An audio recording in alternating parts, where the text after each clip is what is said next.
एक माता जी ने एक प्रश्न किया, गुरु जी हमारे यहाँ से नदी बहुत दूर है और हमारे घर में कोई पेड़ पौधा भी नहीं है, तो हम वो भगवान का चढ़ा हुआ जल, भगवान पे चढ़ा हुआ पंचामृत कहां समर्पित करने जाए?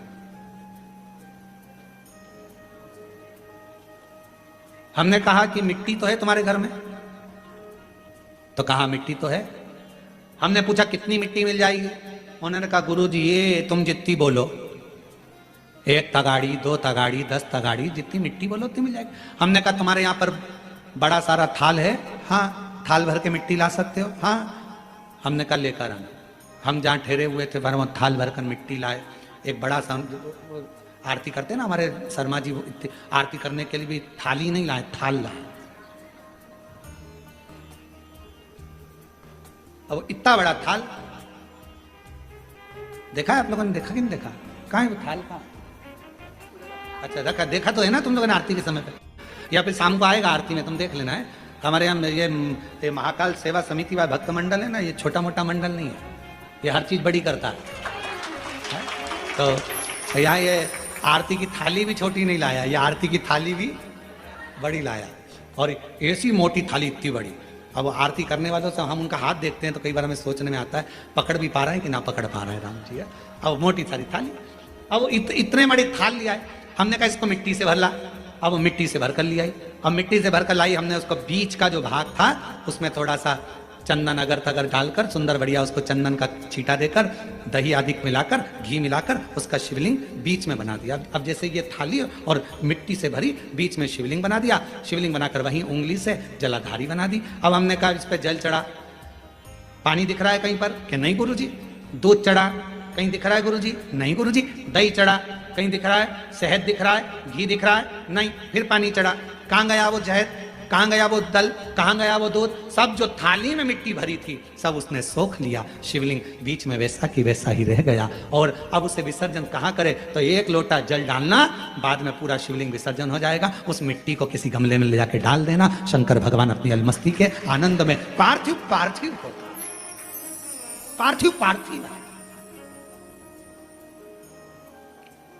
23 जुलाई को आप लोग जब बाबा का अभिषेक करें, शाम के समय 7 बजे से 8 बजे तक आप और हम बैठेंगे। ऑनलाइन अभिषेक चलेगा श्रावण के महीने का। पार्थिव अभिषेक करते समय शाम को जब 8 बजे विसर्जन का समय आए, आपका मन पड़े दूसरे दिन विसर्जन करो, आपका मन पड़े रात्रि में, शाम के समय जब अभिषेक पूर्ण हो जाए, विसर्जन का जब मंत्र बोल दिया जाए, आप विसर्जन करें।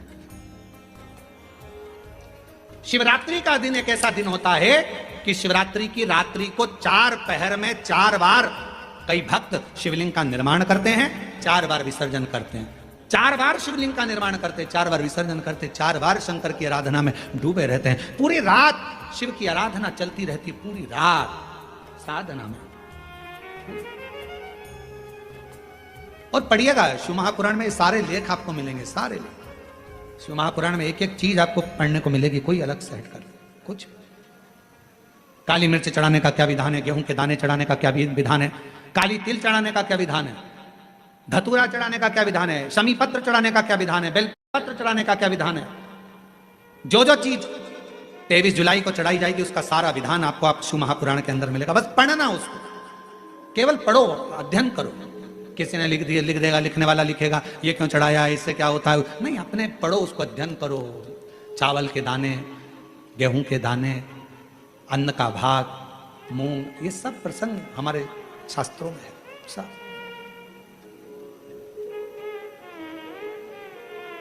कहां से लाऊं गंगा, कहां से लाऊं यमुना, कहां से लाऊं सरयू अपार बड़ी रे, भोले तेरी सेवा हमसे ना बनी रे, भोले तेरी सेवा हमसे ना बनी। हमने आए श्री शिवाय नमस्तुभ्यम, क्योंकि हमारे शास्त्रों में ऐसा वर्णन आता है कि जब भजन का बल आपका और आपके गुरु का दोनों बढ़ता है तो गुरु केवल कृपा की दृष्टि ही कर देता है, तो कुछ मांगने की जरूरत नहीं पड़ती, अपने आप करने की। किसी का भला करना है, उसके लिए धन है आपके पास में कि नहीं है उसकी महत्वता नहीं। किसी का भला करने का मन में अगर भाव आ गया कि मुझे इस बच्चे की स्कूल की फीस जमा करना है, तो भगवान खुद व्यवस्था आपके पास करेगा। आपने मन में बना लिया कि मुझे इस व्यक्ति का इलाज करवाना है, इसके पास दवाई नहीं है, गोली नहीं है, भगवान स्वयं उसकी व्यवस्था करेगा।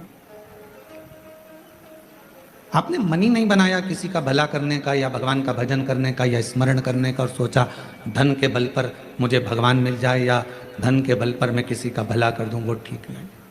सबसे मूल है आपका मन, आपका हृदय, आपका चित्त, आपकी वृत्ति। और भगवान शंकर को मानने वाले जितने भी शिव भक्त हैं, जो श्रावण के महीने में भगवान शंकर की आराधना कर रहे हैं, श्रावण के महीने में भगवान शंकर का भजन कर रहे हैं, श्रावण के महीने में शिव महापुराण की कथा को कोरबा छत्तीसगढ़ की पवित्र धरा से ऑनलाइन सुन रहे हैं, उनसे भी कहेंगे जितने भगवान शिव के मानने वाले हैं, वो अपने अंदर एक बात उठा लेना कि मेरे शंकर भगवान तुम्हारे धन से, संपदा से, तुम्हारी सत्ता से, तुम्हारे वैभव से, तुम्हारी दौलत से कभी भी मेरा शिव प्रसन्न नहीं होता। मेरा भगवान, तो तुम्हें जो निशुल्क एक लोटा जल मिला है, बेलपत्र वृक्ष पर निशुल्क मिली है, और जल की धार और बेलपत्र एक चढ़ाकर आप बाबा को अपना बना सकते हो, शिव को अपना कर सकते हो। अब उसमें कोई आपका शुल्क नहीं लगा। एक लोटा पानी में आपका कोई शुल्क लगा है क्या? अपने घर का लोटा, अपने घर का पानी, यहां तक शिव महापुराण ने कहा कि मंदिर का पानी भी नहीं उठाना, मंदिर का लोटा भी नहीं उठाना, अपने घर से लेकर जाओ, अपना दर्द सुनाने के लिए, अपने मन की बात भगवान को कहने के लिए अपने साथ अपना जल लेकर जाओ।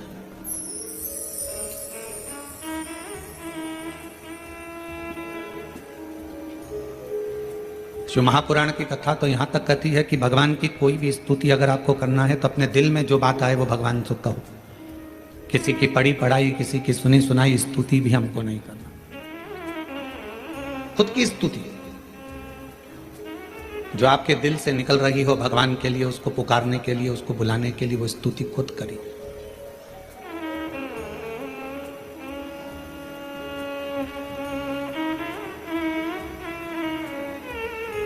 हम ये भी नहीं कहेंगे कि आप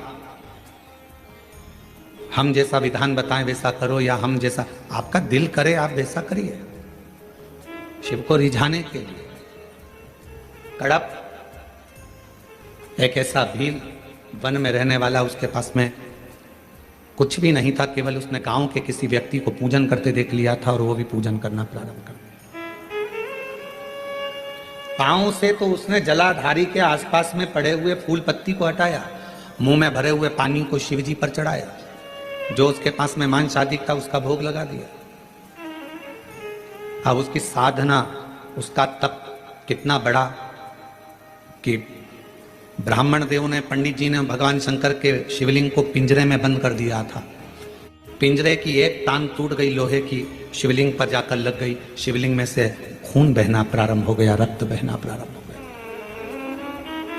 तड़प आया, उसने देखा मेरे शंकर भगवान का नेत्र लग गया, नेत्र में ये लोहे की तान लग गई, आंख फूट गई।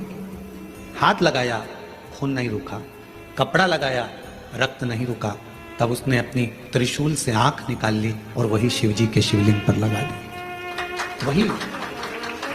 और भगवान शंकर उसी समय प्रकट हो गए। ना मैं तुझे जानता हूं, ना तू मुझे जानता है, केवल तेरी भक्ति। और इतनी विचित्र। कड़प से पूछा तुझे मांग क्या चाहिए? कड़प ने कहा बस इतना दे दीजिए कि संसार में रहने वाला कोई मनुष्य जिसको कुछ भी नहीं आता, आपका मंत्र भी नहीं आता, आपकी साधना भी नहीं आती, आपकी स्तुति भी नहीं आती, पूजन करने का तरीका भी नहीं आता, अगर वो आड़ी टेढ़ी भी पूजन करे, कैसे भी आपके मंदिर तक पहुंच जाए, बस आप जैसे मुझ पर कृपा करे हो ऐसी ही कृपा उस पर भी कर दो। ये कड़प ने मांगा।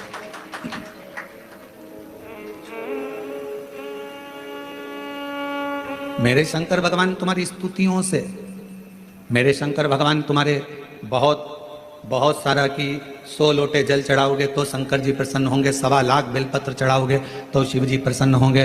भगवान शंकर के लिए कड़क व्रत करोगे, कुछ भी खाओगे पियोगे नहीं तो शंकर भगवान प्रसन्न होंगे। या अपना घर छोड़ दोगे तो शंकर भगवान प्रसन्न होंगे। या भगवान शंकर को शहद चढ़ाओगे या शंकर भगवान को रस चढ़ाओगे, ये चढ़ाओगे तो शंकर भगवान प्रसन्न होंगे। नहीं रे भाई, शंकर जी को प्रसन्न करने के लिए एक तो दिखावा मत करना, आडंबर मत करना। भगवान शंकर को प्रसन्न करने के लिए कहीं से कर्जा मत करना। भगवान शंकर को प्रसन्न करने के लिए केवल तेरा दिल, तेरा मन, हृदय से बैठ जाना और मुख से ओम नमः शिवाय, ओम नमः शिवाय, श्री शिवाय नमस्तुभ्यम का उच्चारण करना। जो तेरे पास में है वो शिव को समर्पित करना, जो तुझे बोलना आता है। जो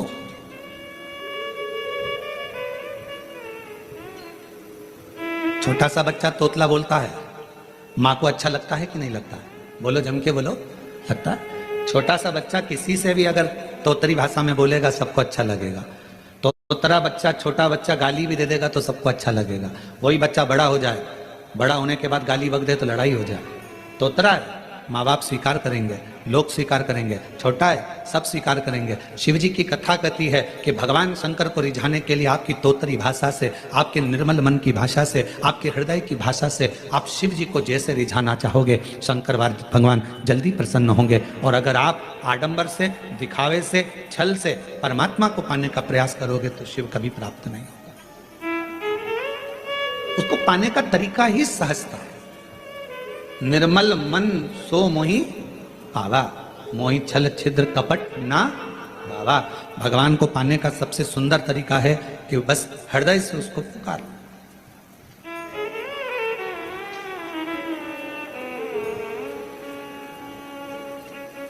बारिश पड़े तो छाता लिया जाता है और दुख पड़े तो शिव का नाम लिया जाता है।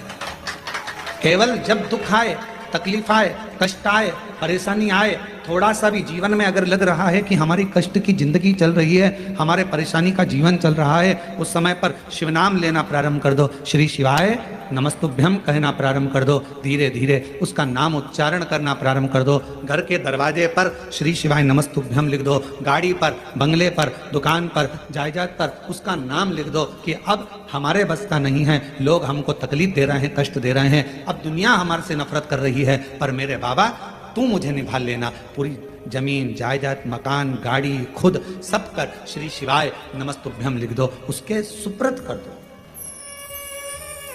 एक बहन ने एक पत्र लिखा था कल की रुद्राक्ष क्यों पहना जाता है, तुलसी की माला क्यों पहनी जाती है, रुद्राक्ष पहनने का कारण क्या है, तुलसी की माला पहनने का कारण क्या है, क्यों रुद्राक्ष पहना जाए, क्यों तुलसी की माला पहनी जाए, उसका कारण क्या है। हम आपसे पूछते हैं, सब बोलना। एक कटोरी में शक्कर ले लो, ठीक है, उसमें तुलसी का थोड़ा सा दल डाल दो, क्या बन गया, जम के बोलो, प्रसाद। भोजन है, भोजन की थाली में जब तक तुलसी का दल नहीं डाला तब तक वो प्रसाद नहीं हुआ। तुलसी का एक पत्ता, थोड़ा सा दल भोजन की थाली में डल गया, क्या बन गया, प्रसाद। इतना बड़ा भगोना भरकर नुक्ति बनी है, सेव बना है, प्रसाद बना है, उसमें थोड़ा सा तुलसी का दल डाल दो, क्या बन गया, प्रसाद। अब शिव का प्रसाद कैसे बनता है, तो कहा भगवान के प्रसाद में जो सामग्री हो उसमें बेलपत्री डाल दीजिए, रुद्राक्ष का भाग उसके अंतर्गत, अर्थात भगवान शंकर स्वयं मां महागौरी से कहते हैं, हे महागौरी, हे गौरी, हे महागौरी। जैसे तुलसी भोजन में डालने पर प्रसाद बन जाती है, उसी तरह संसार का मनुष्य जब किसी रुद्राक्ष को अपने गले में धारण करता है तो वो मेरे लिए प्रसाद बन जाता है, मेरा अपना बन जाता है, उसको मैं स्वीकार कर लेता हूं, वो मेरा अपना है। अब प्रसाद को आप लोग नाली में फेंकते हो क्या, प्रसाद को आप गटर में फेंकते हो क्या, प्रसाद को आप कहीं गलत जगह डालते हो क्या, नहीं, क्योंकि वो प्रसाद बन गया। गले में अगर रुद्राक्ष की माला आ गई, एक रुद्राक्ष तुम्हारे गले में लाल धागे में पड़ा हुआ है, तुलसी की माला तुम्हारे गले में पड़ी हुई है, आप भगवान का प्रसाद हो। अगर चलते फिरते मौत का किसका ठिकाना, मृत्यु का किसको भरोसा, कब प्राण छूट जाए। अगर हमारे गले में रुद्राक्ष पड़ा है, तुलसी की माला पड़ी है और हमारे प्राण छूट भी गए तो हम वो प्रसाद हैं कि हमें नरक में नहीं पटका जाएगा, गलत जगह पर नहीं पटका जाएगा, हमको श्रेष्ठ जगह पर रखा जाएगा। प्रसाद को नाली में नहीं डालते, प्रसाद को गटर में नहीं डालते। रुद्राक्ष पहनने वाला, तुलसी की माला धारण करने वाले को गलत जगह पर नहीं भेजा जाता, गलत जगह। आप गले में अगर रुद्राक्ष धारण करते हो तो शिव का प्रसाद हो। और जितने शिव भक्त इस ऑनलाइन शिव महापुराण की कथा को आस्था चैनल पर श्रवण कर रहे हैं, फेसबुक यूट्यूब पर सुन रहे हैं और सोशल मीडिया पर इस कथा को अगर श्रवण कर रहे हैं, तो उनसे कहूंगा अपने गले में एक रुद्राक्ष अवश्य डालो। तुलसी की माला भी अगर है तो भी एक रुद्राक्ष जरूर डालो। क्यों? अगर गूगल पर सर्च करोगे, फेसबुक यूट्यूब पर सर्च करोगे, इंस्टा पर सर्च करोगे तो उसमें आपको मालूम पड़ेगा एक रुद्राक्ष यदि हमारे गले में होता है तो हमारी बीपी, शुगर, थायराइड इन सबको लेवल में रखता है और वो ना शुगर बढ़ने देता है, ना शुगर घटने देता है, ना बीपी बढ़ने देता है, ना बीपी घटने देता है। एक रुद्राक्ष अपने गले में होना चाहिए।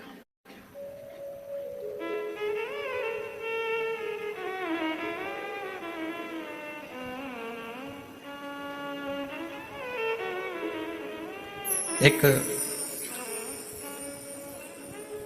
शिवा भगत की एक कथा आती है। मालती का एक पुत्र था शिवा, उसको लोग शिव कहते थे। क्यों? क्योंकि मालती के घर में कमाने वाला कोई नहीं था, ससुर के प्राण छूट गए थे, पति शरीर से विकलांग था और मालती मेहनत करती, परिश्रम करती। घर में एक बेटे का जन्म हुआ जिसका नाम शिव के ऊपर शिवा रखा। पति विकलांग है, पत्नी कमाने जाती है, मेहनत करती है, परिश्रम करती है। अगर घर में तकलीफ है, घर में कष्ट है, परेशानी है, कलिकाल का समय है, कलयुग का समय है, शास्त्र कहता है कि इस कलिकाल में धर्म पत्नी को पति के कदम से कदम मिलाकर साथ देना चाहिए, मेहनत में, परिश्रम में आगे रहना चाहिए।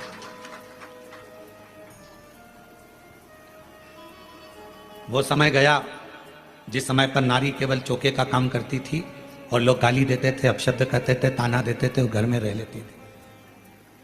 आज का समय एक बेटी अपनी सेना को लेकर जाती है और पूरे पाकिस्तान को हिला कर जाती है। आज का वो युग है, आज का वो युग है कि एक बेटी पूरे पाकिस्तान को हिला कर जाती है। आज का वो युग है एक बेटी अंतरिक्ष में जाती है और अंतरिक्ष का छोर पाकर वापिस आ जाती है। आज का वो युग है एक बेटी साइंटिस्ट बनकर पूरे साइंटिस्टों को ज्ञान प्रदान करती है। आज का वो युग है। आज की बेटी collector, SP, IG, DIG, commissioner और बड़े बड़े अधिकारी और मंत्री के पद पर बैठती है। आज का वो युग है। वो गया समय, एक कलिकाल का समय, कलयुग का समय। और ये किसने दिया? कोई तुमसे पूछे कि एक स्त्री को आगे करने का अधिकार किसने दिया, तो तुम कह देना भगवान शंकर ने दिया। कहां? तारकासुर जैसा असुर सामने था, विदल उत्पल नाम के असुर सामने थे, महिषासुर सामने था और उस महिषासुर को मारने के लिए संपूर्ण जगत के देवता, 33 कोटि देवता सामने खड़े हुए थे। पर महिषासुर नहीं मरा। आखिरी में विदल उत्पल को मारने के लिए भी मां जगत जननी जगदम्बा को आगे करा गया और महिषासुर को मारने के लिए भी जगदम्बा को आगे करा गया। शंकर भगवान ने कितना सुंदर शब्द किया। पार्वती जी कहती हैं मैं आगे बढ़ूं, शंकर जी कहते हैं एक स्त्री पुरुष से ज्यादा बल रखती है, क्यों चिंता करती हो? एक लाइन आती है, तेरे भक्त जनों पर माता बीड़ पड़ी है भारी, दानव दल पर टूट पड़ो मां करके सवारी, सो सिंहों से बलशाली अष्टभुजाओं वाली दुखियों के दुख लेने वाली ओ मैया हम सब उतारे तेरी आरती। कितने सिंह? जम के बोलो जरा, फिर से लाइन बोलो। सो सिंहों से बलशाली अष्टभुजाओं वाली दुखियों के दुख लेने वाली। 100 सिंहों से तू बलशाली है जगत जननी, 100 सिंहों से। अब जरा विचार करिएगा, किसी व्यक्ति को अगर संबोधित किया जाता है ये तो शेर है, मतलब वन ओनली एक, और बहू को सम्मानित किया जाता है 100 पे भारी है। बोला सही है कि गलत है? एक व्यक्ति को संबोधित किया जाता है वन ओनली, शेर है, और अगर स्त्री को संबोधित किया जाता है तो कभी कभी सास भी कह देती है मेरी बहू तो 100 पे भारी। किसकी सुने? 100 पर भारी। इतनी बोलती है, इतना बोलती है कि 100 लोग बोले इतना बोलती है, इतना तेज है, इतनी तेज पूरा मार्केट करके गाड़ी उठाए भुड़ भुड़ करके जाए पूरा मार्केट करके 100 पर भारी। बोलो बोलो सत्य है कि गलत है? संबोधन। अब किसी व्यक्ति के लिए ये तो शेर है, शेर ओनली वन, और वो 100 पूरी 100 भारी है। 100 सिंहों से बलशाली अष्टभुजाओं वाली दुखियों के दुख लेने वाली ओ मैया हम सब उतारे तेरी आरती। अब 100 सिंहों के बराबर उसमें बल है। शंकर भगवान आज के युग में, कलयुग में अगर स्त्रियां नारियां आगे आकर कार्य कर रही हैं, स्त्रियां आगे बढ़ी हैं, तो इसमें सबसे बड़ा योगदान, सबसे बड़ी कृपा मेरे देवादिदेव महादेव की है, जिन्होंने पार्वती जी को आगे करा, मां जगदम्बा को आगे करा। तू असुरों को मार सकती है, तो भद्रकाली बन सकती है, तो कुष्मांडा बन सकती है, तो स्कंदा बन सकती है, और एक समय ऐसा आए तो तू अन्नपूर्णा भी बन सकती है। याद करिए, जब पूरा विश्व भूख से बिलख रहा था, पूरा विश्व, अकाल पड़ गया पूरी सृष्टि में, तड़पने लगे लोग, पक्षी मरने लगे, पशु मरने लगे, मानव मरने लगे, कुछ नहीं बचा। शिव अखंड समाधि में डूबे हुए थे, और शंकर भगवान अखंड समाधि में थे। देवता आए शिव जी से प्रार्थना करने के लिए, शिव जी उठते नहीं। ब्रह्मा जी आए, शिव जी उठते नहीं। इंद्र आए, शिव जी उठते नहीं। अखंड समाधि में लगे भगवान देवादिदेव महादेव, उठने का नाम नहीं, नेत्र बंद, क्या हो रहा है मालूम नहीं।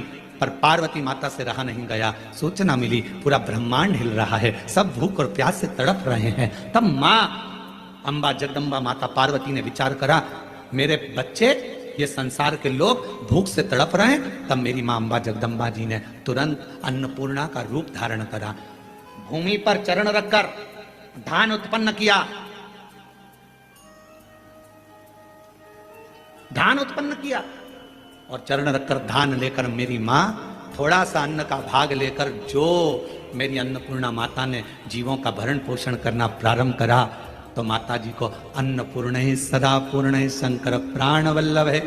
भगवान शंकर की प्रिया मां जगत जननी पार्वती जी जगत का भरण पोषण करने वाली हो गई। भगवान शिव के नेत्र खुले, शंकर भगवान के नेत्र खुलते से ही उनको भी, जब बहुत हजारों वर्ष की तप साधना कर ली, तो उठते से ही कुछ भूख से भाव में आई, भोजन का भाग मांगने के लिए स्वयं अन्नपूर्णा के दरवाजे पर चले गए। स्वयं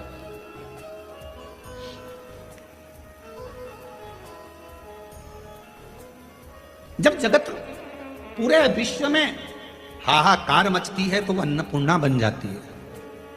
अगर नारी को अगर शक्ति दी है तो किसने दी? शिव ने। शंकर भगवान कि सारे चरित्रों को उठाकर देखिएगा, केवल देवादिदेव महादेव अपना अर्ध नारीश्वर स्वरूप का दर्शन कराते हैं। आधा शिव आधा पार्वती। पार्वती तू मेरी शक्ति है, शक्ति ही शिव है और शिव ही शक्ति है, दोनों। अब उसको समझने वाला समझे, ना समझने वाला ना। मालती बेटे का नाम शिवा रख दिया। पति पांव से विकलांग था, करता कुछ नहीं था, अकेली मेहनत करने जाती है, परिश्रम कर। अब दुनिया की रीति है, जब एक नारी पुरुष की तरह आगे बढ़कर काम करती है और आगे बढ़ने का प्रयास करती है तो दुनिया के लोग ताना देने का प्रयास करते हैं। उसका विल पावर कमजोर कैसा करा जाए, उसको तोड़ा कैसे जाए, उसको झुकाया कैसे जाए, उसको अंदर से तोड़ने का प्रयास करते हैं। पर जितनी भी मेरी बेटियां इस कथा को सुन रही हैं, जितनी मेरी जीजियां इस कथा को सुन रही हैं, जितनी मेरी माताएं इस कथा को श्रवण कर रही हैं, दुनिया का कोई व्यक्ति तुम्हें कितना भी ताना दे दे, कितनी भी गाली दे दे, तुम्हारे ऊपर कितना भी अपशब्द कह दे, तो भी अंदर से टूटना मती, दमदारी से चलते रहना, आगे बढ़ते रहना। तुम्हारा कर्म तुम्हारा जवाब देगा, तुम्हारा कर्म तुम्हारा जवाब देगा। तुम तो बढ़ते चलो, हाथी की अलमस्तता में आगे बढ़िए, कुत्ते पीछे चिल्लाते रहेंगे। कुत्तों की वो औकात नहीं होती जो सामने आकर भोग दें, कुत्ता हमेशा पीछे ही भोगता है। तुम अपनी अलमस्ती में चलो मेरी बहनों, तुम अपनी अलमस्ती में चलिए मेरी जीजियों, अपनी लगनता, अपनी कर्मता। मैं मेहनत करूंगी, पढ़ाई करूंगी, परिश्रम करूंगी, मैं आगे बढ़ूंगी। लोग ताना देंगे, अपशब्द कहेंगे, गालियां देंगे, आपके बारे में आड़ा टेढ़ा विचार रखेंगे, पर आप एक हाथी की तरह बढ़ते चले जाना, क्योंकि कुत्ता पीछे ही भोंकता है, हाथी के सामने नहीं आ पाता। कुत्ते का काम है पीछे भोंकना, वो हाथी के सामने नहीं आ पाता, क्योंकि कुत्ते को भी मालूम है कि हाथी के पांव में वजन है, सामने आऊंगा तो दुमस देगा, इसलिए कुत्ता केवल पीछे ही भोंकता है, उसकी वहीं तक सामर्थ्यता है।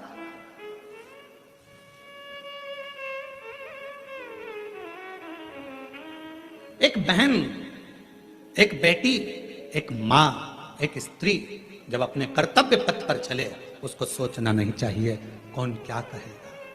आग लगे बस्ती में, मस्ती में, क्या किसको रोइए सोइए, कौन कहेगा, क्या बोलेगा, बोले। हम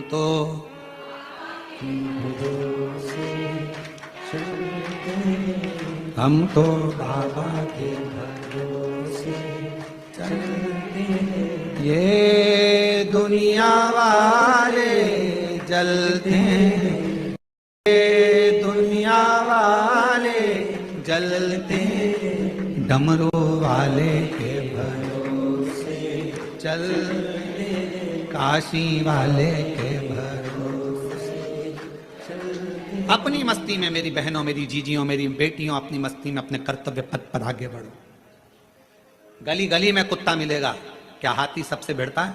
बोलो बोलो, जम के बोलो। गली गली में कुत्ता मिलेगा, क्या हाथी सबसे भिड़ता है? नहीं। हाथी को मालूम है यह भोगता रहेगा, अपन बढ़ते रहेंगे, फिर अगले गांव जाएंगे, फिर अगली जगह जाएंगे, फिर चिल्लाएंगे। इनका फर्ज है चिल्लाना, क्योंकि पैदा ही इसलिए हुए हैं कि इनको चिल्लाना ही है। अपना कर्म, अपना कर्तव्य, अपने को आगे बढ़कर जाना, अपना कर्तव्य। आगे बढ़ते चलो, बढ़ते चलो। शिव कथा कर रही है। मालती ने विचार करा कि घर को चलाना है, बेटे का जन्म हुआ है, बेटे का नाम शिवा रखा है। शिव कहती है माँ।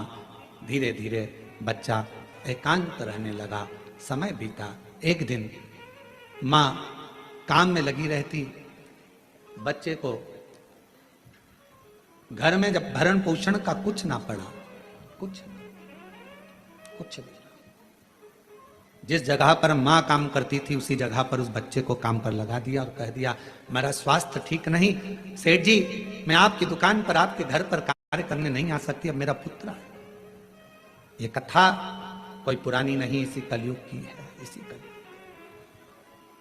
आपके यहां ये मेरा पुत्र आएगा। छोटा सा लड़का, 9 वर्ष की उसकी आयु, सेठ जी के घर कार्य करने जाता तो सेठ जी का गांव बहुत दूर था। वहां से आता, बेटे को भय लगता, डर लगता, क्या करे। माँ के पास आकर बोला माँ, सेठ जी कभी रात्रि को छोड़ते अकेले जंगल में आने में मुझे भय लगता है। माँ कहती क्या भय? हाथ पकड़ा बेटे का माँ ने, शंकर भगवान के शिवालय में लेकर गई, शिव जी के गले में पड़ी हुई रुद्राक्ष की माला निकाली, माला निकालकर बेटे के गले में डाल दी और कह दिया केवल तू अकेला नहीं, तेरा महादेव तेरे साथ चलेगा, हर पल हर घड़ी हर क्षण रहेगा। और मालती की कथा कहती है, भगवान शंकर का चरित्र कहता है, रात्रि के समय पर बेटा शान से धड़क बेधड़क चलकर आता था। एक समय कोई प्रेत सामने से, कोई प्रेत पेड़ पर से लटकता हुआ दिखा। इस बालक को भय ना लगा, इसने हाथ जोड़कर प्रणाम कर कर कहा तुम कौन हो? कौन हो? कहा मैं प्रेत हूं, अधोगति में मरा हुआ हूं, मेरी गति नहीं, मेरी मुक्ति नहीं। तो फिर आपका मोक्ष नहीं हुआ तो मेरे जैसे मनुष्य को आपकी वाणी क्यों सुनाई दे रही है? प्रेत का शब्द एक एक शिव भक्त के हृदय में बैठना चाहिए। इस प्रेत के शब्द को प्रेत कहता है मैं मनुष्य जैसी वाणी नहीं बोल सकता था। प्रेत कहता है मैं आपसे बात नहीं कर सकता था क्योंकि मैं प्रेत हूं।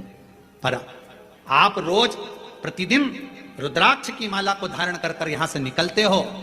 आपके जाने के बाद आपके चरण की जो रज है, धूल, वो उड़ती है, पेड़ों की पत्ती पर जाती है, वो हवा में मुझे मिलती है। उसके कारणवश मुझे थोड़ा सा बल मिला है जिससे मैं बोल भी सक रहा हूं और आपसे बात भी कर सक रहा हूं। ये मुझे बल मिला है। क्या चाहते हो? क्या चाहते हो?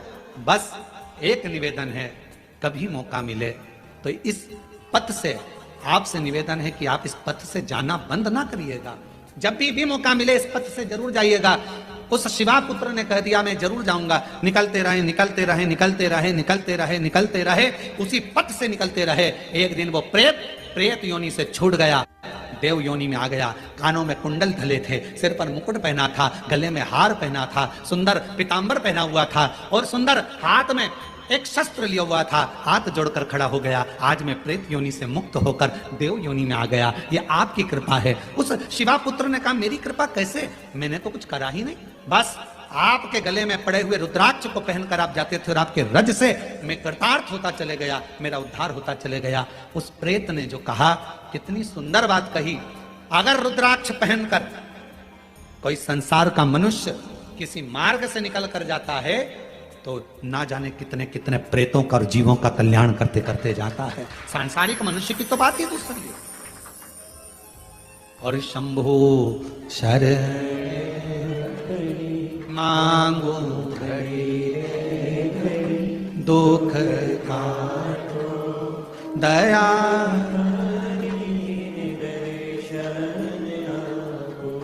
शंभो शरण मांगू घड़ी रे दुख काटो दया करीन दर्शन। एक प्रेत की भी गति रुद्राक्ष धारण करने वाले जीव से हो जाती है। माताएं कहती हैं कि रुद्राक्ष पहनना चाहिए, क्यों नहीं? हम तुलसी की माला पहने कि रुद्राक्ष पहने, दोनों पहनो, कोई दोष तो नहीं लगेगा। कहां लिखा कि तुलसी पहनने वाले को रुद्राक्ष नहीं पहनना चाहिए, रुद्राक्ष पहनने वाले को तुलसी नहीं पहनना चाहिए? जब भगवान राम भगवान शंकर जी की आराधना करते हैं और शंकर जी भगवान राम की आराधना करते हैं तो दोनों के लिए समता है। किसी के लिए ना तुलसी से बैर ना रुद्राक्ष से बैर, दोनों धारण कर सकते। गले में एक रुद्राक्ष का मनका आपके जीवन में ना जाने कितनी व्याधियों से, कितने दुखों से तुमको निकाल देता है, कितने दुखों से। एक पत्र है, देखिए।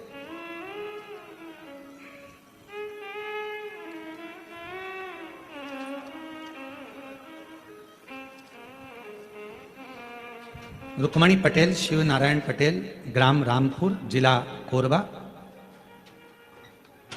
रामपुर करतला, छत्तीसगढ़ से हैं। 12 वर्ष तक मेरे यहाँ संतान का सुख नहीं हुआ। हमने मेडिकल टेस्ट कराया, टेस्ट बेबी करवाया, सब कुछ करवाया, पर संतान का सुख नहीं हुआ। तब किसी ने कहा कि सफेद आंकड़े की जड़ का प्रयोग करो और भगवान शंकर का पशुपति व्रत करो। टीवी पर कथा आती है वो सुनो। हमने सब कुछ किया। फिर बाद में जब संतान का सुख नहीं आया तो फिर वापस व्रत किया और कोकड़ी में आपकी कथा थी वो श्रवण करी। बाबा की ऐसी कृपा हुई गुरुदेव, मेरे बाबा ने 12 साल के बाद मुझे संतान दी। मैं बाबा को प्रणाम करती हूँ। एक पत्र और बड़ा सुंदर है।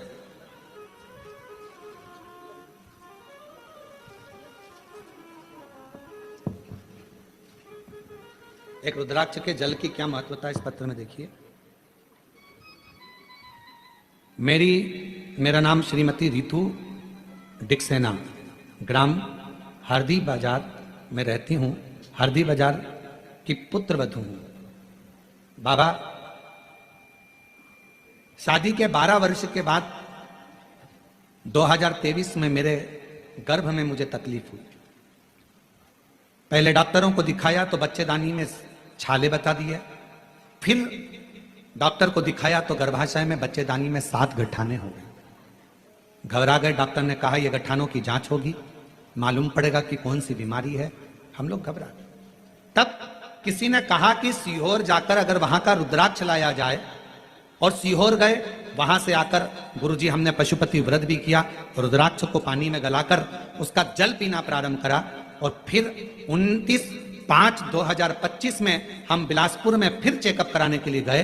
बाबा ने ऐसी कृपा कर दी, कोई ऑपरेशन करने की जरूरत नहीं पड़ी, और बाबा की कृपा से मेरी पूरी रिपोर्टें नॉर्मल आ गई, जिन रिपोर्टों को मैं अपनी फाइल में भी लगाकर लाई हूं कि मेरी सारी रिपोर्ट बाबा ने नॉर्मल कर दी। शिव शिव है, शंकर शंकर है, शिव शिव है। एक रुद्राक्ष यदि गले में पड़ा हुआ है, एक रुद्राक्ष यदि हम उसका जल पी रहे हैं, एक रुद्राक्ष हमारे घर में हम रख रहे हैं, उसका जल पी रहे हैं, या हमारे गले में धारण कर कर रख रहे हैं, उसका फल आ जाए, हमको मिलता जरूर है।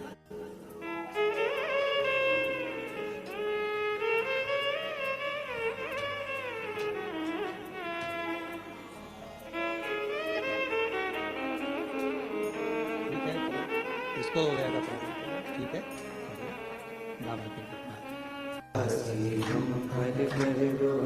जरा शिव कृपा, शिव करुणा। एक छोटा सा रुद्राक्ष गले में पड़ा रहने, डले रहे, कितनी कितनी तकलीफों से, कितने कितने दुखों से, कितने कितने कष्ट से वो रुद्राक्ष आपको निकाल देता, कितने कष्ट से।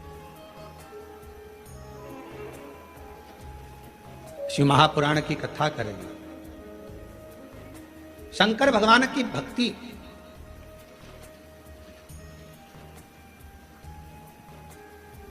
किसी का भला करने में और भगवान शंकर का भजन करने में धन मूल नहीं, मन मूल है। मन, आप कितना भजन करते हो, धन से भगवान कभी प्रसन्न नहीं हो सकता।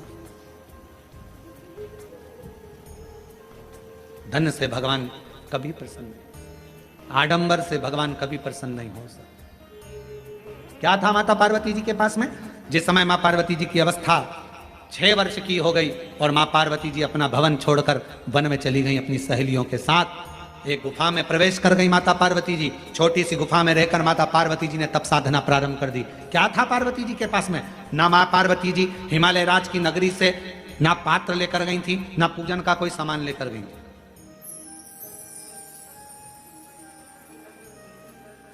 कोई वस्तु माता पार्वती जी लेकर नहीं गई। अपने पिता के घर से गई तो खाली हाथ गई, अपनी सहेलियों के साथ, सखियों के साथ गुफा में बैठकर भगवान का तप करने बैठ गई। जब पार्वती जी ने देखा कि मैंने हजारों समय निकाल दिया, वर्ष निकाल दिया, शिव जी प्रसन्न नहीं होते, शंकर भगवान सामने आते ही नहीं। और आपको पहले भी कथा में कहा, तप से भगवान को प्रसन्न करना कोई साधु, कोई सन्यासी, कोई तपस्वी, कोई साधक, कोई उपासक तप से भगवान को प्रसन्न कर सकता है। योग से, साधना से भगवान को कोई तपस्वी साधक प्रसन्न कर सकता है। आप और हम तो कलयुग में रहने वाले हैं। आप तप करते हो क्या? आप करते हो तो बात दूसरी, हमसे तो नहीं बन पाता। हमसे तो केवल एक ही काम बनता है, सारी समस्या का हल जब। तब हमसे भी नहीं बनता। कोई हमसे कहे तुम साधना में बैठते हो, नहीं साहब, हम तो एक ही काम करते हैं। जय सुबह से लेकर शाम तक जितना समय मिलता है, श्री शिवा नमस्तु, श्री शिवाय नमस्तु। फिर कोई पूछे आपने क्या खाना छोड़ दिया, आप क्या फलाहार करते हो, तो हम जहां रुके हुए हैं वहां आकर हमारी जीजियों से पूछना, जो प्रसाद बनाती हैं उनसे पूछना क्या व्रत रखते हैं? नहीं, भोजन करते, 2 रोटी सुबह, शाम को 1.5 रोटी, इससे ज्यादा नहीं। भजन का बल, स्मरण, अपनी भक्ति। और छत्तीसगढ़ आते हैं तो चावल जरूर खाते हैं, वो जरूर खाते हैं। बाकी की जगह पर अगर कथा करने जाते हैं तो अपना सुबह का 2 रोटी है, शाम की 1.5 रोटी है, चावल प्रसाद भी नहीं लेते। कोई बाजार का तुम्हारा मीठा मीठा कुछ आप पूछिएगा, जो प्रसाद बनाते हैं कोई मीठा मीठा बाजार का नहीं, कोई चीजें नहीं, केवल साधारण भोजन, बाबा का भजन और आनंद। इससे ज्यादा क्या करना? भक्ति करो, भजन करो, स्मरण करो, कीर्तन करो, मंत्र जाप करो, श्री शिवाय नमस्तुभ्यम जपते जपो। जितना भजन कर सकते हो उतना करो, जितना मंत्र जाप कर सकते हो उतना। और हम तो शर्मा जी आपसे भी कहेंगे, हमारा जो प्रसाद बनता है उसमें थोड़ा प्रसाद कभी योग बन जाए तो पाना, शंकर जी की प्रसादी कभी योग बने तो जरूर लीजिए प्रसाद का भाव। और बनाने वाला भी कौन होता है? माताएं तो रोटी सेकती हैं और हमारे पंडित जी सब्जी से बनाते हैं, या आशीष भैया सब्जी बना देते हैं। जो भाजी अपने बच्चे लोग बनावे पा लिया, आनंद। शिव तत्व की प्राप्ति हो, शिव तत्व। ना हमसे तब बनता, और हमें भरोसा है आपसे भी नहीं बनेगा। आपसे कोई कहते पेड़ के नीचे बैठी रहे, सिर पे पल्लू लेके बैठे 4 घंटे, तो बनेगा? घर छोड़ सकते हो? नहीं। नदी पर जाकर बैठ सकते हो? थोड़ा सा नदी में पानी बड़ा बारिश में तो पीछे खसक जाओगे, तुरंत नहीं बन सकता। ना हमसे तब बन रहा है, ना साधना बन रही है, ना हमसे कोई ऐसा व्रत बन रहा है। पहले के व्रत आज के व्रत में अंतर है। आज के व्रत में तो पेट भरकर फराल कर लो, फिर भूख लग जाती है, फिर सेव फल खा लिया, केला खा लिया, पपीता खा लिया, रात्रि के फिर फलहार की तैयारी, फिर वो खाने के बाद फिर दूध पीने की तैयारी, फिर आधी रात को फिर पति को नींद नहीं आ रही, पति बोले तेरा व्रत है, हाँ आज एकादशी है। पति ने मन में सोचा 11 बार खा लेती एकादशी पूरी हो जाती, क्यों ना खा? व्रत नहीं। ना हम तप कर पा रहे, ना साधना कर पा रहे, ना व्रत कर पा रहे कली काल में। इसलिए तुलसीदास बाबा ने लिख दिया कलयुग केवल नाम धारा। इसलिए तुलसी बाबा ने लिखा कलयुग में कुछ नहीं बने तो एक काम करो, राम राम राम राम जपते रहो, शिव नाम जपते रहो, कृष्ण नाम जपते रहो। तुम्हारे दिल में जो बैठ जाए, जिसका तुम भजन कर सकते हो उसको भजो। भगवान का भजन करने में मन लगा लो। तुम जितना जपोगे आडंबर से दूर रहोगे, तुम जितना जपोगे सबसे दूर रहोगे। इसलिए कलिकाल में एक नियम बना लिया, सारी समस्या का हल जल। फुर्सत मिले 2 मिनट जाओ, शंकर जी को जल चढ़ाओ। अपने शिव के लिए अगर तुम 2 मिनट का समय मंदिर जाने का निकाल लोगे तो भगवान शंकर भी अपने समय में से तेरा दुख हरने के लिए तेरे दरवाजे पर आकर खड़ा हो जाए। समय निकालो। आजकल का जमाना यही है, तुम किसी के यहाँ जाओगे तो कोई तुम्हारे यहाँ बोलो तो आएगा। बहन के घर शादी में जाओगे तो बहन तुम्हारे घर शादी में, तुमने अपनी बहू को भेज दिया तो वो भी बहू को भेज देगी। और तुम्हारे जाने में और बहू के जाने में अंतर है। बहू शादी में जाती है, काम वाम नहीं करती, कुर्सी पर डेंटिंग पेंटिंग करके बैठ जाती है। काम करेगी क्या? नहीं। मौसी सास की आई है, फैलारा पड़ा है तो पड़े रहने दो, सामान पड़ा है तो पड़े रहने दो। पर बहन के घर शादी में बहन जाती है, जितना सामान आता है, कपड़े आए, मायरे का सामान आया, सारा सामान संभालती है। मिठाई के डब्बे इधर रखेगी, बर्तन उधर रखेगी, सामान उधर रखेगी, बहन संभालेगी, बहू नहीं। अब तुम्हारे यहाँ शादी में तुमने बहू को भेजा तो उसने भी बहू को भेज दिया। तुम आती तो वो भी, तुमने संभाला तो वो भी संभालती। हमारी जीजी ने हमारे यहाँ काम संभाला था भैया, उसके घर काम आया है, हम भी जाके संभालेंगे क्योंकि हमारी बहन ने हमारे यहाँ संभाला था। उसी तरह जैसे तुम अपने रिश्तेदार को शादी में भेजते हो तो वो अपने रिश्तेदार को भेजता है। अब तुमने कह दिया मम्मी कथा हो रही है तुम चली जाओ, तो भगवान भी कह देगा जब अंतिम समय आएगा ये मरने वाली है, यमराज तू चले जा, तू चले। और अंतर देखिए, बहन आती तो काम करती, भगवान आता तुझे लेने के लिए भोलेनाथ तो नंदी पर बिठा कर ले जाता, डमरू बजाता बजाता। देवराज ब्राह्मण को लेकर गया था नंदी पर बिठा कर, नरसिंह जी को बैठा कर लेकर गया था। और अगर यमराज आता है तो नंदी पर काय पर बिठा के ले जाता है? नहीं, पाड़े की पूंछ से बांध कर ठोकता ठोकता दे धम दे धम दे धम। खूब मोबाइल पे झूठ बोली थी, दे खूब दिया। दिन भर चैटिंग में लगी रहती थी, दे। जरा सा कोई गलत लिखता था फेसबुक पर कमेंट्स करती थी, दे। उंगली पर रखेंगे और दोचेंगे, इसी से चलाती थी खूब व्हाट्सएप। दोचो, चिल्लाएगी क्षमा कर दो, मुझे माफ कर दो, एक बार वंश मोर फिर जन्म दे दो, मोबाइल नहीं चलाऊंगी, और चलाऊंगी तो शिव पुराण देखूंगी, फिर कुछ नहीं देखूंगी। भगवान बोले शिव पुराण की आड़ में चैटिंग करती रहती, फिर मारा, फिर खूब चलते चलते फिर याद आया मेरी नीले कलर की साड़ी एक बार भी नहीं पहनी। यमराज से कहा भगवान प्लीज क्षमा कर दो, बहुत दुख हो रहा है मुझे। भगवान ने पूछा किस बात का दुख हो रहा है? अलमारी में तीसरे नंबर के ब्लॉक में नीले कलर की साड़ी रखी, उसकी फाल लगवा ली थी, चोली भी बनवा ली थी, बस पहन नहीं पाई। मुझे एक बार मौका दे दो, मैं पहन लूं। और हमारे मोहल्ले में नया पार्लर खुला है, उसके पास एक बार भी नहीं थी, कृपा करो। यमराज ने फिर दिया धर के, चल। किस काम की वो जिह्वा जो भगवान का भजन ना कर पाए, किस कान का वो श्रवण जो भगवान की कथा ना सुन पाए, और किस काम का वो मस्तक जो भगवान के आगे झुक ना पाए। किस काम, क्या करे वो शरीर? कि पापीड़ा मुख से राम नहीं निकले, राम नहीं निकले रे श्याम नहीं निकले, वो कहीं जाने हरि भजना में, जीवन गवाए दियो सजना में। भजना में मन नहीं लगा, सजना में मन लग गया। हम तो कई बार कथाओं में कह देते हैं, लोगों को बहुत बुरा लगता है कि आप जितना समय दर्पण को देती हो ना, जितना समय दर्पण को देती हो ना, जितनी देर कांच के सामने रहती हो, पेंसिल से लाइन खींचना, डब्बा भरना, फिर सुरमा लगाना, फिर डेंटिंग पेंटिंग, जितना समय दर्पण में देती हो उसका आधा समय भी अगर मेरे शंकर को दे दिया तो सुंदरता मेरा शिव देगा। आधा समय निकालकर भगवान शिव को दीजिए। और पुरुषों से निवेदन है, जितना समय फालतू की चर्चा में, व्यर्थ की बातों में, व्यर्थ के कमेंट्सों में और व्यर्थ की बातों में लगाते हो ना, उतने में से आधा समय निकालकर मेरे शंकर के मंदिर में अपनी पत्नी को साथ लेकर एक लोटा जल चढ़ाने जा, तेरी पूरी जिंदगी संवर जाए। थोड़ा सा समय निकाल। अभी कावड़ चल रही है पूरे भारत में, कावड़िया कावड़ लेकर जा रहे हैं। जितने कावड़िया भारत की भूमि पर कावड़ लेकर जा रहे हैं, उनके चरणों को मैं नमन करता हूं। कोरबा की इस भूमि से मैं दंडवत प्रणाम करता हूं कि कावड़िया सनातन धर्म को जागृत कर रहे हैं। एक कावड़िया 50 व्यक्ति को जागृत करता है, सनातन धर्म को मजबूत करता है। मैं उनको प्रणाम करता हूं। जो नवयुग बेटा बेटी, नवयुवक बेटा बेटी, माताएं, बुजुर्ग सब अपने अपने भाव से भगवान की कावड़ लेकर जा रहे हैं। और जो कावड़ियाओं की सेवा में लगे हैं, कावड़ियाओं की सेवा में जितनी बड़ी बड़ी संस्थाएं सेवा में लगी हुई है, आप कभी बाबा धाम जाकर देखो। गए हो आप लोग बैद्यनाथ जी? बाबा धाम बैद्यनाथ गए? कावड़ भर के आए हो पहले कभी?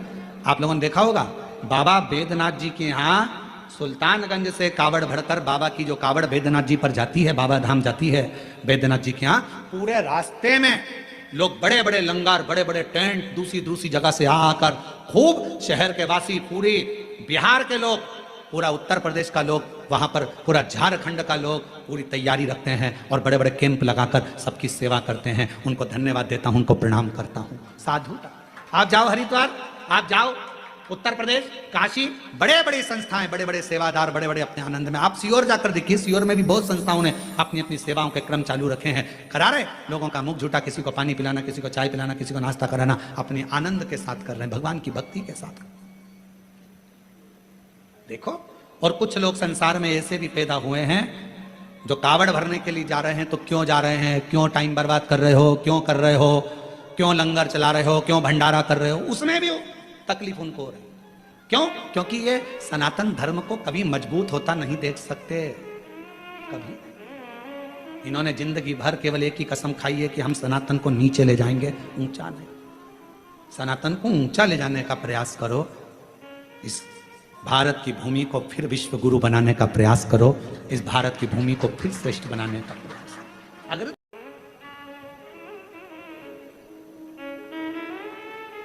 ओमकारेश्वर में कौन कौन गया है? ओमकारेश्वर गए हो आप लोग? ओमकारेश्वर की, फिर बंद हो गए। ओमकारेश्वर की जब आप परिक्रमा करेंगे और ओमकारेश्वर की परिक्रमा करते समय जब आप ऊपर पहाड़ी की ओर बढ़ेंगे, ओमकारनाथ जी की पहाड़ी की ओर बढ़ेंगे, एक गौरी केदार मंदिर आता है, गौरी शंकर मंदिर।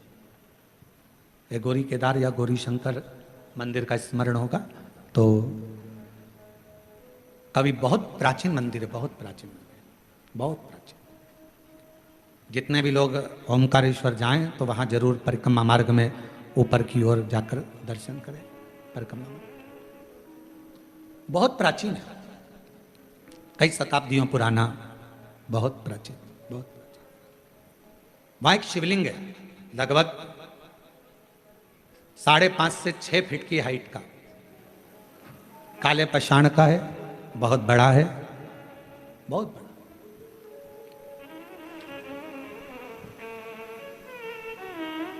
जब मुगलों का राज्य हुआ, उस मंदिर में शंकर भगवान के शिवलिंग में एक बड़ा सा दर्पण लगा हुआ था, एक हीरा लगा हुआ था, एक बड़ा सुंदर दर्पण, बड़ा सुंदर हीरा लगा हुआ, हीरे से परिपूर्ण था शिवलिंग। उस दर्पण का काम क्या था? उस दर्पण का क्या काम था? उस दर्पण का केवल एक काम था, उस हीरे का एक काम था, जो उसके सामने आता था उसका पुराना जन्म और आने वाला जन्म, वो दर्पण, वो हीरा बता देता था कि अगले जन्म में क्या था, इसने क्या कर्म करा था, और इस जन्म में भोगने के बाद जो अगला जन्म पाएगा उसमें क्या करेगा। वो दर्पण जो शंकर भगवान के शिवलिंग पर जो हीरा लगा हुआ था वो बता देता था। अब उस समय पर जिन मुगलों का राज्य था वो उस मंदिर में गए और उस मंदिर में जाकर उन्होंने जैसे ही उस राजा को मालूम पड़ा, नवाब को मालूम पड़ा, उसने कहा जरा जाकर देखता हूं, देखूं जरा। और नवाब गया, राजा गया, उसने भगवान शंकर के शिवलिंग के सामने जो हीरा लगा था, दर्पण लगा था, उस हीरे को, उस दर्पण में अपना प्रतिबिंब देखा। उस दर्पण में, उस हीरे में उसने अपना प्रतिबिंब देखा। जो उसने प्रतिबिंब देखा, प्रतिबिंब देखते ही उसने देखा मेरा पूर्व का जन्म इतना बुरा था और आने वाला जन्म मेरा उससे भी ज्यादा बुरा होगा। गुस्सा आ गया उसको, पूरा मंदिर तहस नहस करवा दिया, आसपास का पूरा मंदिर तोड़वा दिया, हीरा जड़त, दर्पण, हीरा सब जो लगा था सब तोड़ तोड़ा कर लेकर चला गया। सब टूट गया, सब नष्ट कर दिया। शिव महापुराण की कथा कर रही है, भगवान शंकर का चरित्र कर रहा है, शिव तत्व कह रहा है। अगर वो राजा चाहता तो शिव महापुराण की कथा में लिखा है, दुनिया के सामने आप कैसे भी रह लो पर तुम्हारे कर्म का दंड तो तुमको भोगना पड़ेगा। पर यदि अगर शंकर भगवान को एक लोटा जल आप समर्पित कर रहे हो तो तुम्हारा पहला क्या निकला, बाद में क्या होना है, वो महादेव के हाथ में चला जाएगा और महादेव तुम्हें कष्ट नहीं देगा, महादेव तुम्हें तकलीफ नहीं देगा, दुख नहीं देगा, कष्ट नहीं देगा। फिर वही लाइन आ गई स्मरण में कि मत बुरे कर्म कर बंदे वरना पछताएगा, भगवान की आंखों से तू बच नहीं पाएगा, तू बच नहीं पाएगा। अरे ओ अज्ञानी मत कर नादानी, अरे ओ अज्ञानी मत कर नादानी, तेरे कर्म का फल भी तू ही पाएगा, जैसा किया तूने तेरे आगे आएगा। मत बुरे कर्म कर बंदे वरना पछताएगा, भगवान की आंखों से तू बच नहीं पाएगा, तू बच नहीं पाएगा। शिव महापुराण की कथा कर रही है, भगवान शंकर का चरित्र कर रहा है। कोई दिखावा, कोई धन, कोई दौलत पार्वती जी लेकर नहीं गई, तप करने के लिए मां पार्वती जी बैठी, तब से शिव प्रकट नहीं हुए। साधना करने पार्वती जी बैठी, प्रकट नहीं हुए। सारा व्रत, सारा उपास, सारी साधना, सारा तप पार्वती जी ने कर लिया, शिव प्रकट नहीं हुए। तब सखी ने कहा, तब सखी बोली, सहेली, पार्वती मैंने सुना है शंकर भगवान एक लोटे जल से प्रसन्न हो जाते हैं। मैंने सुना है शिवजी एक बूंद जल चढ़ जाए शिव प्रसन्न हो जाते हैं। थोड़ा सा जल चढ़ा, शंकर कृपा करें। और फिर निवेदन करूं सभी श्रोताओं से, सावन के महीने में कथा सुनने वाले सभी श्रोता भाई बहनों से फिर निवेदन करूं, भगवान शंकर की कथा, शिव महापुराण की चरित्र कथा वर्णन कर रही है।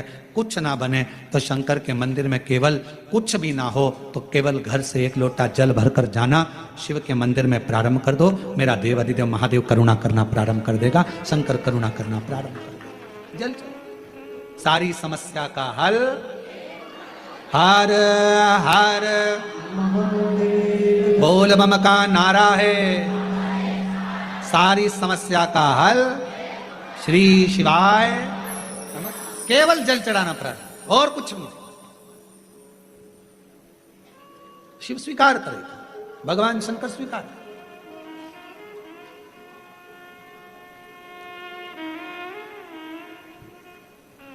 शिव कथा कर रही है।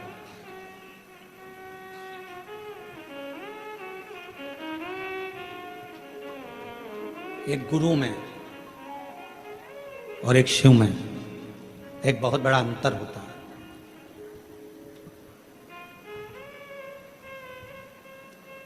कभी कभी जैसे माता पार्वती जी को उनकी सहेली गुरु बन गई, कभी कभी कोई बेस्ट फ्रेंड, कोई अच्छी सहेली, कोई अच्छा दोस्त जो सत्संग में लगा रहने वाला है, संकीर्तन में लगा रहने वाला है, भगवान से जुड़ा हुआ हो, गुरुओं से जुड़ा हुआ हो, कभी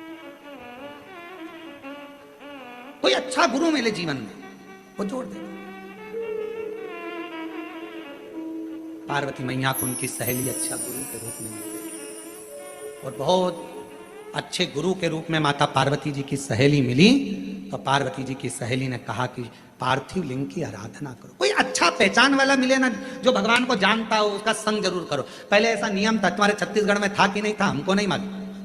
पहले ऐसा नियम था, शादी में सोना खरीदने जाते थे तो जो सोने के परखदार होते थे उसको लेकर जाते थे दुकान पे, तुम चलो जीजी तुम अच्छे से देख लोगी, काका जी मामा जी बहू का सोना लेना है, बेटी की झुमकी लेना है, यह करना है, तुम चलो सोना की परख कर सकते। बोलो बोलो सही है। कपड़ा लेने जाते थे तो परखदार को ले जाते थे, बड़े भैया को लेके जाना, कपड़े की परख उनको बहुत ज्यादा है, कौन सा कपड़ा अच्छा रहेगा पानी में, कौन सा सुखड़ेगा नहीं, मालूम पड़े धोया और सुखड़ गया, बड़े भैया को लेके जा, उनको कपड़े की परख है। फ्रिज लेने जाते थे तो घर के कम से कम 8 लोग जाते थे, 4 लोग फ्रिज लेने। क्यों? कोई परखैया को ले जाओ, लाइट वाले को, उसको मालूम है कौन सी कंपनी का अच्छा रहता है, कौन सा पावर होता है, कौन सा क्या होता है, कौन सा, परखदार को लेकर जाते। याद रखना, सोना लेने जाओ तो परखैया को लेकर जाओ, इलेक्ट्रॉनिक सामान लेने जाओ तो परखैया को लेकर जाओ, कपड़े लेने जाओ तो परखदार को लेकर जाओ। उसी तरह शंकर की कथा भी सुनने के लिए जाओ तो साथ में उसको लेकर जाना जो थोड़ा परखैया हो, भगवान की भक्ति में रमा रहता हो, शिव की भक्ति में लगा है, उस परखैया को लेकर जाओ। अब तुम साथ में ले गई ऐसी जीजी को जिसका मनी कथा में चलना चलना, कितनी देर से महाराज बोले ही जा रहा, बोले ही जा रहा। एक जगह कथा करने का एक महिला आ गई, महिला बोली गुरुजी, कथा में आगे आगे बैठ के खूब रो रही, वो खूब, हमसे सहन नहीं हुआ। तो हमने पूछा बाद में उससे, तू इतना क्यों रो रही है कथा में, हम तो कथा रोने की बोलते ही नहीं है, तू क्यों रो रही है? कहा गुरुजी मेरे पास में एक पाड़ा था, भैंस का बच्चा हुआ था पाड़ा, वो भी ऐसे ही 3 घंटे तक टर टर टर टर करता रहा, आखिरी में को पाड़ा मरी किया, मैं इसलिए रो रही हूं, तू भी 3 घंटे से चिल्ला रहा। तो जिसके समझ में नहीं आए महाराज और पाड़ा एक जैसा लगता, जिसके नहीं समझ में उसके पाड़ा और महाराज एक जैसा। परखैया लेकर जाओ, साथ में किसी को ऐसे को मत ले जाना, चल कथा में चलो, उसको ले गई, बिठा दिया कथा के अंदर और कथा में बिठाया, उसका मन उसका चले अब चले अपन आरती के पहले निकल चले, आरती के पहले निकल चले। अब उसे कौन समझाए कि महाराज कहते हैं आरती के बाद उठना, जमीन को नमन करना, रज को लेना, शरीर से लगाना, प्रणाम करना, विनती कर कर फिर जाना कि बाबा मेरी 3 महीने में झोली भर देना, मैं जिस कामना से आई हूं वो कामना पूरी कर देना। कौन समझाए उसको? वो तो करी चल चल चल चल एक जैसी, क्योंकि परखैया नहीं है, इसलिए शिव पुराण की कथा कहती है कथा में भी जाना तो परखदार को लेकर जाना, जिसका मन शंकर में पहले से लगा हुआ हो उसको लेकर जाओ, तो तुम में और भक्ति आएगी। कितनी जोरदार कथा हुई, कितना अच्छा रहा, भगवान की कृपा थी। इतना बड़ा अपना कोरबा सब अंदर नहीं घुस पाए, अपन घुस गए, भगवान की बड़ी कृपा हो गई, अच्छे से बैठ गए, ये शिव की कृपा हो गई, बढ़िया, भगवान ने बड़ी करुणा। बस कीचड़ बहुत था, नीचे पाँव नहीं रखे मैंने, तो कुर्सी पे ही वैसी रख के बैठ गई, ऐसे पांव रख के बैठ गई, बहुत कीचड़ था, मैंने बहुत ध्यान से, भैया इधर बाजू वाला ऐसा बैठा था, बार बार मेरी कुर्सी हिलाए, गिर जाती कीचड़ में, तो एक बार मैंने घूर के देख लिया, सही बैठ गया। फिर मैंने कथा अच्छे से सुनी, परखदार शिव तक। और ऐसो कोई नहीं रे हीरा को परखइयो राम, कोई नहीं रे, ऐसो कोई नहीं रे यहाँ हीरा को परखइयो राम, कोई हीरा का परखदार कौन मिलेगा? साधु आवे, योगी आया भोगी आया ढोंगी आया रे, और गुरु आया गांव में तो कोई नहीं रे, यहाँ कोई नहीं रे, या हीरा को परखइयो राम कोई नहीं। हीरा का परखदार मिलना बहुत कठिन है महाराज। हीरे के और हीरा का परखदार मिल भी सकता है, पर दिल की पीड़ा का परखदार मिलना बहुत कठिन है। हीरा का परखदार मिल भी सकता है, पर पीड़ा को परखने वाला बहुत कम मिलेगा। समझने वाला, तुम्हारे दिल की बात को समझे, हृदय की बात को समझे, वो मिले तो।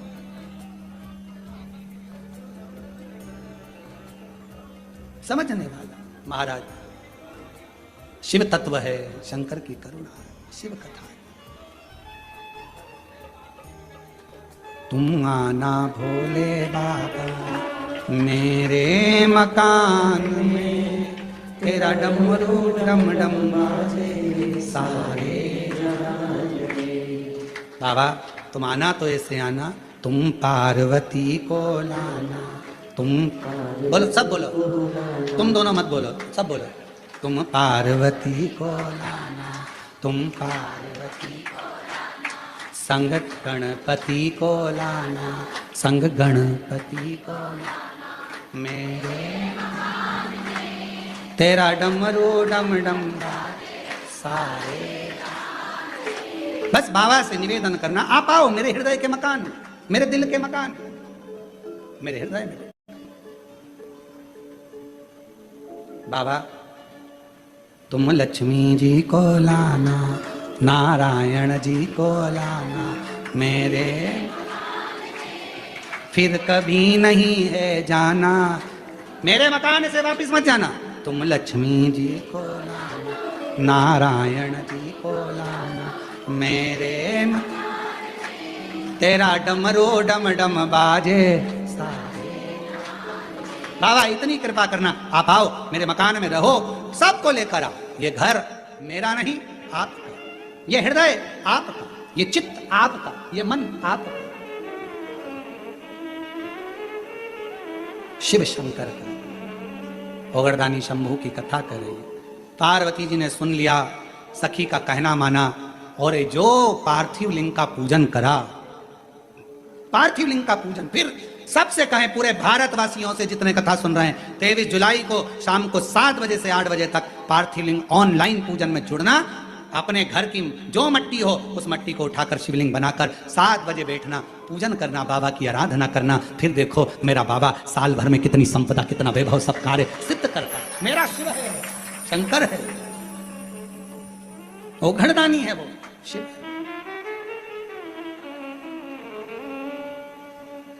ये कथा तो 18 तारीख को, कल तो कथा का छठा दिन है। क्या रहेगी कल कथा की? शिवरात्रि। कल कथा की शिवरात्रि रहती है। परसों के दिन जो कथा होगी वो सुबह 8 बजे प्रारंभ होकर 11 बजे विराम हो जाएगी। कल का कथा का समय तो यही 1 बजे से 4 बजे तक ही रहेगा। टीवी पर परसों की कथा का समय भी 1 बजे से 4 बजे तक रहेगा। और परसों जो कथा यहाँ होगी, जो कोरबा छत्तीसगढ़ में ऑनलाइन कथा चल रही है, कथा का यहाँ जो समय रहेगा वो सुबह 8 बजे से 11 बजे तक रहेगा। और ऑनलाइन कथा का समय वही 1 बजे से 4 बजे तक। फिर कथा 18 को यहाँ विराम होकर 21 तारीख से 25 तारीख तक ऑनलाइन शिव महापुराण की कथा। उस कथा का नाम रहेगा श्रावण शमी शिव महापुराण की कथा। शमी का जो पौधा होता है, शमी का जो वृक्ष होता है, शमी की पत्तियों से शिव को समर्पित कर कर बड़े रोगों से कैसे निपटा जा सकता है, कैसे किसी कामना के लिए शमी के पत्र का प्रयोग किया जाता है, श्रावण महीने में शमी का पत्र कैसे चढ़ाना चाहिए, वो सारा प्रसंग उस कथा में रहेगा। वो कथा 5 दिन की ऑनलाइन रहेगी, 1 बजे से 4 बजे तक, 21 जुलाई से 25 जुलाई तक। 25 जुलाई को कथा विराम हो जाएगी 1 बजे से 4 बजे तक ऑनलाइन। फिर 30 जुलाई से 5 अगस्त तक भिलाई जयंती स्टेडियम में शिव महापुराण की कथा 1 बजे से 4 बजे तक रहेगी। वो ऑफलाइन रहेगी। वो कथा में सब लोग आ सकते हैं, कथा सुन सकते हैं, ग्राउंड में बैठकर उस कथा का लाभ जयंती स्टेडियम में ले सकते हैं। 5 अगस्त को वो कथा विराम होकर 6 अगस्त को बाबा की जो प्रदोष की कावड़ भराती है, जिसको हमारे यहाँ पर भाव से कुबेरेश्वर बाबा की कामना की कावड़ कहते हैं, कि जो दिल से भरता है बाबा, अगली कावड़ जब भराती है तब तक उसकी जो कामना होती है वो पूरी कर देता है। ऐसी प्रदोष की 6 अगस्त की कावड़ सुबह 9 बजे सीहोर के माँ सीवन माता के तट से भरकर कुबेरेश्वर बाबा के मंदिर 11 किलोमीटर दूर पैदल हमारे और आपके साथ में बोल बम करते हुए शिव का नाम लेते हुए चलेंगे खूब आनंद के साथ। आप सब उसमें आमंत्रित हैं शिव की उस अविरल भक्ति को धारण करने के लिए। शिव तत्व के शिव कथा कह रही, भगवान शंकर का चरित्र कह रहा। मां पार्वती जी ने स्वीकृत किया और माता पार्वती जी ने अपनी सहेली अपनी सखी को गुरु मानकर उसकी ही बात को स्वीकार किया। और बात स्वीकार कर माता पार्वती जी ने पार्थिव लिंग का पूजन करना प्रारंभ करा। और उस पार्थिव लिंग का पूजन का फल कितना मिला कि देव अधिदेव महादेव पार्वती जी को प्राप्त हुआ, स्वयं शिव। माता पार्वती जी जब शिव जी से वर प्राप्त कर ली कि मैं तुम्हें लेने के लिए आऊंगा और तुम्हारा विवाह मेरे साथ ही होगा, तब पार्वती जी अपने पिता के साथ हिमालय राज के साथ अपने भवन में चली। समय बीतता गया। भगवान ओघड़दानी शंभु उत्तरकालदर्शी कैलाशी अविनाशी शंकर भगवान जब मंगल विवाह का समय आया तो बारात लेकर पहुंचे और शिव जी का विवाह पार्वती जी के साथ हुआ।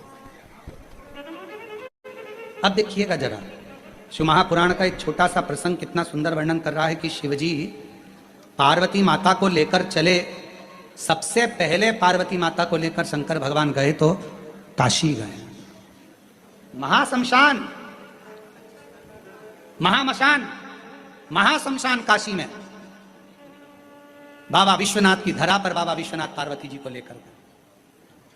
और पार्वती जी उस पवित्र धरा पर पहुंचती हैं तो शिव जी उनको देखते हैं। शंकर भगवान को लगा एक सौभाग्यवती नारी स्त्री जिसका अभी मंगल विवाह हुआ, शादी हुई, क्योंकि भगवान शंकर जानते थे माता सती को विवाह के बाद में कुंभज ऋषि के यहाँ लेकर गया था और कुंभज ऋषि के यहाँ जाने के बाद माता सती ने अपने शरीर को त्याग दिया था। सती ने शरीर को छोड़ दिया। तो शिव जी को लगा, भगवान शंकर को लगा जरा मैं भी तो देखूं। सती माता को लेकर गया तो कुंभज बाबा के यहां पर, तो पार्वती को लेकर गए महाशमशान में काशी में। और महाशमशान में जैसे ही पार्वती को लेकर गए, शंकर भगवान को तो लगा था कि पार्वती जी को क्रोध आएगा कि विवाह के बाद मुझे कहां लेकर आयो, मसान में, शमशान में। पार्वती को तो क्रोध आना चाहिए, पर माता पार्वती जी को क्रोध नहीं आया, बिल्कुल क्रोध। शिवजी ने पूछा, पार्वती तुझे मैं काशी लेकर आया हूं महाशमशान में और तुझे क्रोध नहीं आया?